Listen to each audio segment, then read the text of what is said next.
Incredible night. I also want to thank my daughters, where are they? Come on up here, Emily. And where's Kate? Come on, Kate, come on up. And Adam, I'm bringing the girls up first. All right. And Kevin, come on up. Very good. Yeah.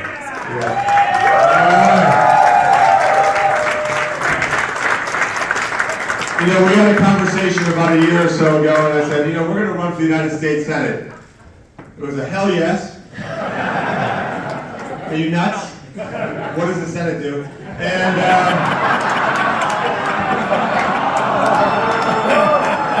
she's an artist.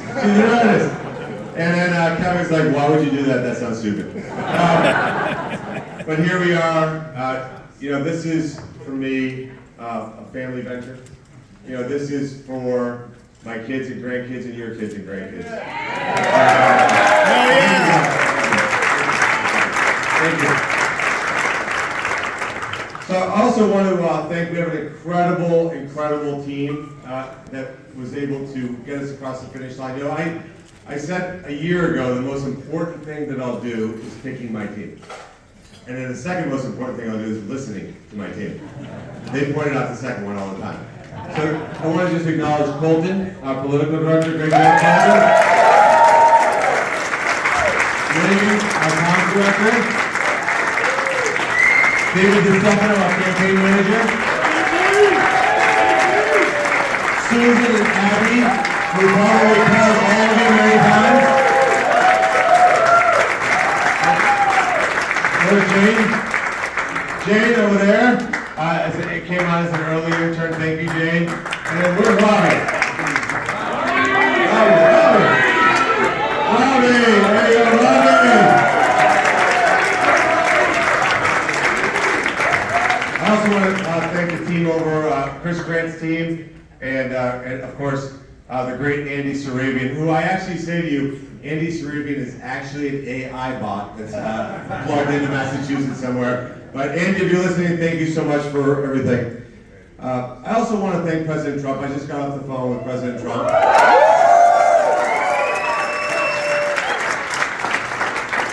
And, the reality is we have an opportunity now. We have an opportunity now to retire the old commie and send them to retire this country. Because that's what we're going to do. And I want to thank President Trump for all he did for me, for this campaign, for his unwavering support, for his love of this country. Because I don't think I've ever seen somebody who loves this country the way he does. So thank you to President Trump. I also want to thank our unbelievable senator. J.D. Vance is an incredible senator, but you should know he's an even better person. And he's an amazing human being. So JD, thank you. He put his heart and soul into campaigning with me. So JD, if you're watching, thank you so much, and thank you for watching kids. I also want to thank a lot of the leaders in Ohio, political leaders in Ohio.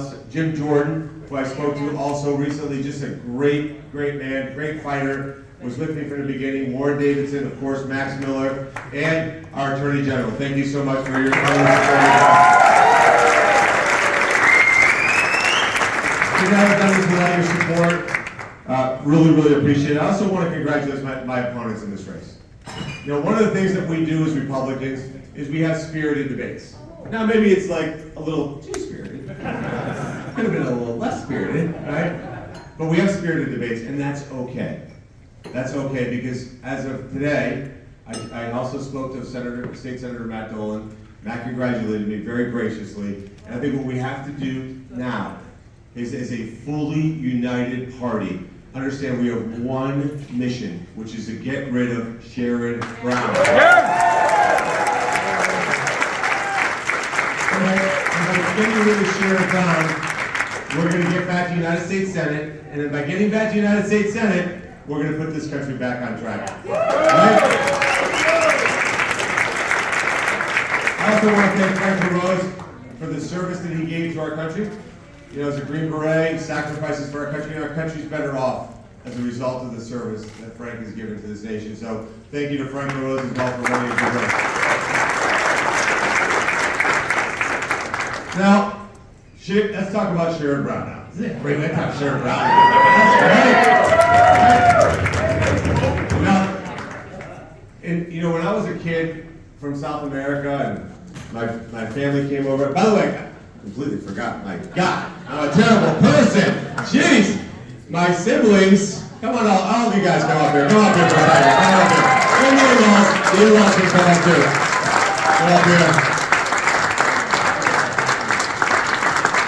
Look at that. See, I told you we were high-performing Catholics. Look at all these people.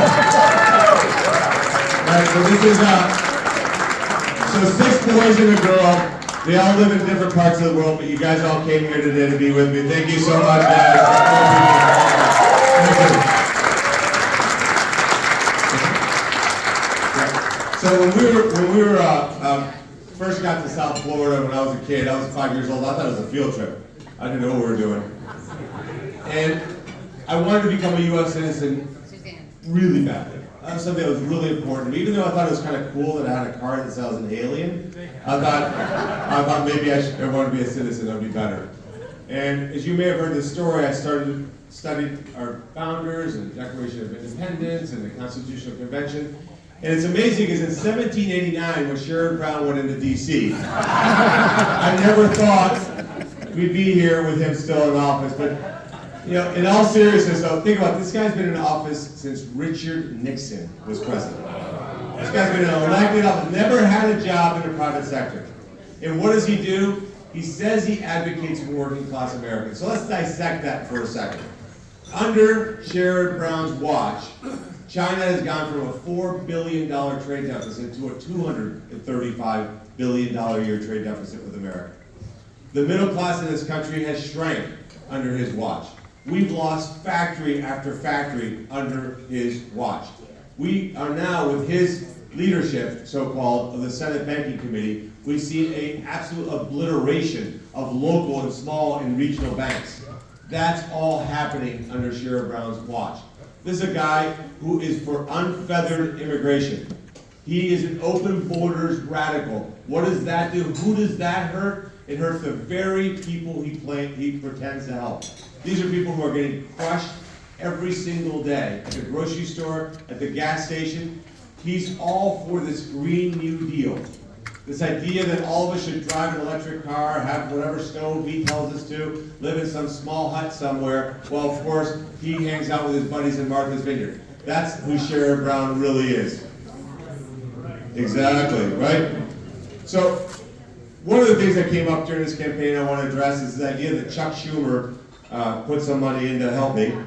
And if helping me means running really mean and horrible ads about me, but one of the things that people say, well, yeah, but he said that you were tied to Trump. Well, let me just say something. I wear with honor my endorsement of from President Trump. I wear that with honor. Because under President Trump, this nation was safer, it was more secure, we had prosperity around the world, we had generationally low interest rates, and we had generationally low inflation.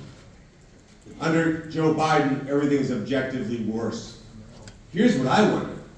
I wonder whether Sherrod Brown is going to wear with honor his 99% voting record with Joe Biden. Whether Joe Biden is the kind of person that he likes to associate with, because I would predict this. If Joe Biden enters Ohio, Sherrod Brown's going to fly out of here like a scared cat. Right?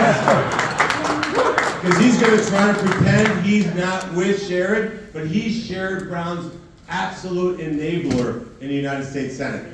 And then who does Sherrod Brown answer to? He doesn't answer to we the people. He answers to Elizabeth Warren.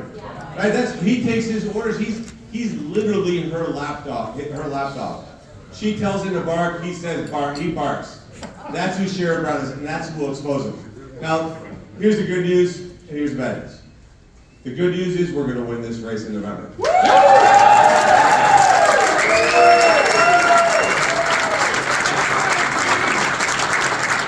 Here's the bad news. The bad news is Sherrod Brown will have all kinds of resources from every corner of America except for Ohio. Because